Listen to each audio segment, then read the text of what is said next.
நாணயங்கள் தொடர்பான சர்ச்சை ஒன்றுக்கு ரிசர்வ் வங்கி விளக்கம் அளித்துள்ளது. அது குறித்து இங்கே பார்க்கலாம். இந்தியாவை பொறுத்தவரை 50 பைசா, 1 ரூபாய், 2 ரூபாய், 5 ரூபாய், 10 ரூபாய், 20 ரூபாய் நாணயங்கள் புழக்கத்தில் இருக்கின்றன. சில ஆண்டுகளுக்கு முன்பாக 10 ரூபாய் நாணயங்களை கடைக்காரர்கள் ஏற்க மறுப்பதாக குற்றச்சாட்டு எழுந்தது. அப்போது 10 ரூபாய் நாணயங்கள் அதிகாரப்பூர்வமானவை தான் என்று ரிசர்வ் வங்கி விளக்கம் அளித்தது. அந்த வகையில் தற்போது 50 பைசா நாணயங்களை வாங்க மறுப்பதாக குற்றச்சாட்டு எழுந்துள்ளது.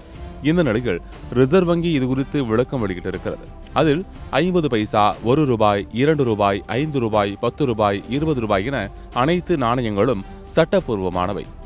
நாணயங்கள் குறித்த தவறான தகவல்களையோ அல்லது வதந்திகளையோ நம்ப வேண்டாம். தயக்கமின்றி அவற்றை ஏற்றுக்கொள்ளுங்கள், விழிப்புடன் இருங்கள் என்று விளக்கமளித்து இந்த சர்ச்சைக்கு முற்றுப்புள்ளி வைத்துள்ளது. ஆனால் என்னத்தான் ரிசர்வ் வங்கி விளக்கமளித்தாலும் கூட மக்கள் மத்தியில் போதுமான விழிப்புணர்வு இன்னும் ஏற்படவில்லை. இதனால் தற்போது SMS மற்றும் வாட்ஸ்அப் வழியாகவும் ரிசர்வ் வங்கி இதுபோன்ற செய்திகள் மற்றும் விழிப்புணர்வு தகவல்களை வழங்க ஆரம்பித்துள்ளது.